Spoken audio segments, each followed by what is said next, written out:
وہ اللہ ہے جس نے 7 آسمانوں کو پیدا کیا ہے. 7 آسمان ہے، 1 2 3 4 5 6 7 زمینوں کو اس اللہ نے پیدا ہے. اللہ تعالیٰ نے آسمانوں میں اللہ نے ستاروں کا نظام، سورج کا نظام، چاند کا نظام صدیوں سے ہے. جب سے سورج پیدا کیا گیا ہے اللہ تعالیٰ نے اس کی 365 دن اگنے کی جگہ مشرق میں طے کر کے رکھی ہے، اور اس کی 365 جگہ ڈوبنے کی اللہ نے مغرب میں پچھم کے اندر طے کر کے رکھی ہے. وہ وہیں سے نکلے گا وہیں ڈوبے گا، وہیں سے چلے گا یہیں آ کے چھپ جائے گا. یہ اللہ ہے، اتنا بڑا سورج ہے، لیکن یہ اپنی مرضی سے نہیں چل سکتا ہے. یہ سب چیزوں میں حدیثوں میں ہے کہ جب سورج ڈوب جاتا ہے دوسرے دن نکلنا ہے تو وہ اللہ سے اجازت، رات کو اللہ کو سجدہ کرتا ہے، صبح نکلنے کے لیے اللہ سے اجازت مانگتا ہے. حق تعالیٰ شان کی طرف سے اس کو اجازت ملتی ہے تو یہ دوبارہ مشرق سے نکلتا ہے، پورو سے نکلتا ہے. چاند اللہ تعالیٰ نے پہلے سے لے کر 29 اور 30 تک اس کے نکلنے کی، ڈوبنے کی، بڑھنے کی، گھٹنے کی ساری مقداریں اللہ نے طے کر کے رکھی ہے. یہ کوئی آٹومیٹک نہیں ہے. یہ کون کرتا ہے بولو؟ اللہ کرتا ہے. ایک اکیلے اللہ کی طاقت ہے. سورج چاند کا نظام ہے، ستاروں کا نظام ہے. ہاں یہ اگتے بھی ہیں، چلتے بھی ہیں، دوڑتے بھی ہیں، ڈوبتے بھی ہیں. فلا اقسم بالخنس الجوار الکنس، اس کا نظام ہے. یہی اللہ ہے جس اللہ کا میں آپ کلمہ پڑھتے ہیں، اسی اللہ نے یہ 7 زمینوں کو پیدا کیا ہے. 7 زمین یہ اوپر ہیں، اس کے نیچے دوسری، تیسری، چوتھی، پانچویں، چھٹی، 7ویں، اور 7ویں زمین کے نیچے کیا ہے وہ اللہ کے علم میں ہے، ہم نہیں جان سکتے. اس زمین کو اللہ نے سخت اور اتنا کڑک، اتنا ٹائٹ پتھر جیسا نہیں بنایا کہ آدمی کھودنا چاہے تو کھود نہ سکے، اور نہ اتنا نرم ڈھیلا پوچھا بنایا کہ اس میں چلنا چاہے تو چل نہ سکے. اللہ نے اس کو میڈیم بنایا کہ کھیتی کرنا چاہو کھیتی کر لو، مکان کھودنا چاہو پائے کھود لو، چلنا چاہو سڑک بنا لو. یہ اللہ کی شان ہے، اس اللہ کی قدرت ہے. اللہ تعالیٰ نے آسمان دھوئیں کی شکل میں تھا، زمین بھی ایک طرف لپٹی ہوئی پڑی تھی. اللہ تعالیٰ نے انہیں سے کہا ان ائتیا طوعا او کرہا قالتا اتینا طاععین، تم دونوں خوشی اور ناخوشی کے ساتھ آ جاؤ، تمہارا جی چاہے تو بھی نہ جی چاہے تو بھی. آسمان اور زمین نے کہا نہیں اللہ ہم تیری بات خوشی سے مانتے ہیں. تو اللہ تعالیٰ کا حکم ان دونوں نے قبول کر لیا. زمین بیچ گئی، آسمان بلندگی پر پہنچ گیا. حضرت موسیٰ علیہ السلام نے اللہ سے فرمایا اے اللہ یہ زمین آسمان نے آپ کے حکم کو بجا لایا اور یہ کہا کہ ہم نے آپ کی بات کو خوشی سے قبول کر لیا. اے اللہ اگر یہ دونوں آپ کی بات کو نہیں مانتے، انکار کر دیتے، زمین بچھنے سے انکار کر دیتی، آسمان اونچائی پر جانے سے انکار کر دیتا، تو ان کی نافرمانی پر آپ ان کے ساتھ کیا معاملہ کرتے؟ اب تعالیٰ شان فرمایا موسیٰ میں زمین اور آسمان کو ایک نوالا بنا دیتا،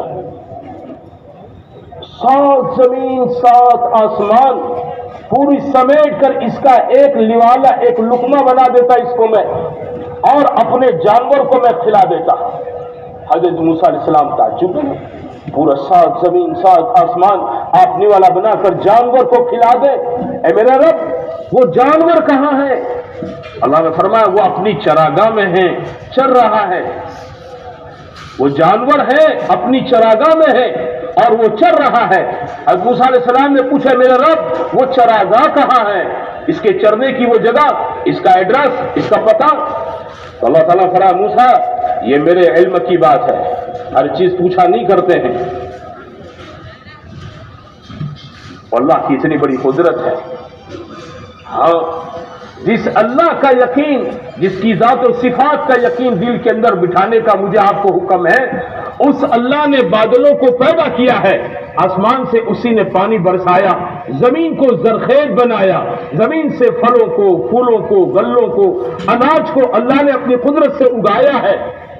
ایک پانی ہے، زمین کے مختلف خطوں کے اندر ہے، اللہ کسی سے چاول، کہیں گیہوں، کہیں مکئی، کہیں جو، کہیں جوار، کہیں آلو، کہیں بیگن، کہیں ٹماٹر، کہیں بھنڈی، طرح طرح کی سبزیاں، طرح طرح کے پھل اللہ تعالیٰ ایک پانی سے اپنی قدرت سے اگاتا ہے۔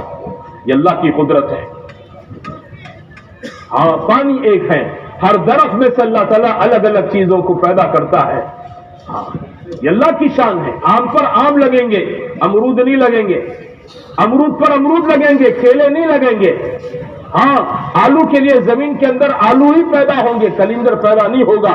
ٹماٹر کی جگہ ٹماٹر ہی پیدا ہوگا، کبھی میرے بھائیوں بیگن نہیں لگے گا۔ یہ اللہ کی سسٹم ہے جو اس نے بنا کے طے کر کے رکھی ہے۔ ہاں، یہ اس کا فطرت کا قانون ہے، وہ نہیں بدل سکتا ہے۔ اللہ نے اس کو پہلے سے طے کر کے رکھا ہے۔ یہ اللہ ہے جو اتنی زبردست قدرت کا، طاقت کا مالک ہے۔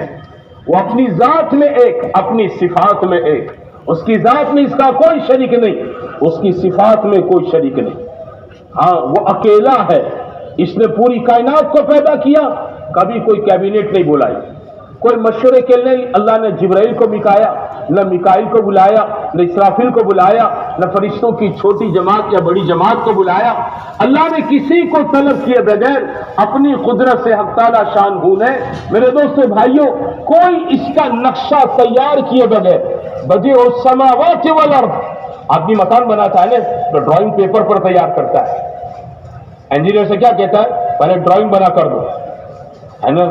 اور بڑی بلڈنگ بنانی ہوتی ہے تو پتہ نہیں آرکیٹیکٹ کو بلا کر اس کے لیے پوری کی پوری کیا ہے، آدمی تیاریاں کرواتا ہے۔ سمجھ میں آتا ہے تو ٹھیک ہے، 2-5 آدمی سے مشورہ کرتا ہے، 2 سیاروں سے مشورہ کرتا ہے، لیکن حق تعالیٰ شانو کو کسی سے مشورہ کرنے کی ضرورت نہیں ہے۔ آسمان کو اس نے کہا کن، وہ اوپر چلا گیا۔ زمین کو اس نے کہا کن، وہ زمین بچھ گئی۔ اس نے سورج کو حکم دیا کن، سورج جہاں اس کی بلندگی ہے اس بلندگی پر پہنچ گیا۔ چاند ستارے سیاروں کو اس نے کن کہا، اس نے آسمان کے بادلوں کو کن کہا، اس نے پانی کو میرے بھائیوں کن کہا۔ ہر ایک نے اپنی طاقت، اپنی صفت کو ظاہر کر دیا۔ انسان کو اللہ نے اپنی قدرت سے ماں کے پیٹ میں 9 مہینے میں تیار کیا۔ ہاں، انسان کو پیدا کیا۔ ہمیں کسی کمپنی نے پیدا نہیں کیا ہے، ہم کوئی ٹیکنالوجی سے پیدا نہیں ہوئے ہیں، ہمیں کوئی جاپان امریکہ نے نہیں پیدا کیا ہے۔ ہمیں کس نے پیدا کیا بولو؟ اللہ نے پیدا کیا ہے۔ وہ خالق ہے، مالک ہے، وہ اسی نے ہم کو پیدا کیا ہے۔ ماں کے پیٹ کے اندر 9 مہینے تک رکھا، اس نے 9 مہینے تک ماں کی خون کو ہماری غذا بنایا، اور 9 مہینے کے بعد جب بچپن نیچے آئے، زمین کے اوپر آ گئے، سب سالہ شان ہونے ماں کی چھاتیوں سے ہمارے لیے گرمی میں ٹھنڈا اور ٹھنڈی میں گرم دودھ جاری کر دیا۔ ایک مدت تک اللہ ماں کی چھاتیوں سے بچے کو دودھ پلا کر اس کی پرورش کرتا ہے۔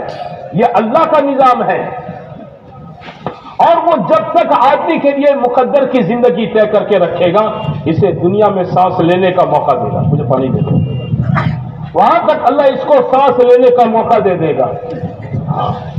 اور میرے بھائیوں، جب اس کی عمر اللہ کی یہاں ختم ہو جائے گی تو اللہ تعالیٰ اٹھا کر اس کو زمین کے اندر رکھ دے گا۔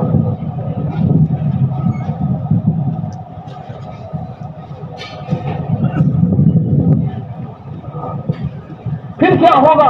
اب تعالیٰ شانو جب قیامت کے دن سارے انسانوں کو دوبارہ پیدا کرنا مقصود ہے، اللہ تعالیٰ اس کے سارے ذرات کو جمع کر دے گا۔ ہاں، انسان سڑ گیا، گل گیا، مٹی ہو گیا، کہ جلا کر اس کو راکھ بنا دیا، کسی جانور نے کھا کے ہضم کر کے اس کو ہضم دیا، اور اس کی ہگار بھی ذروں میں بکھر گئی۔ ہاں، لیکن میرا رب کون کہاں لیٹا ہے، کس کے کہاں ذرات پڑے ہوئے ہیں، ہاں، ہڈی ہڈی کے کھا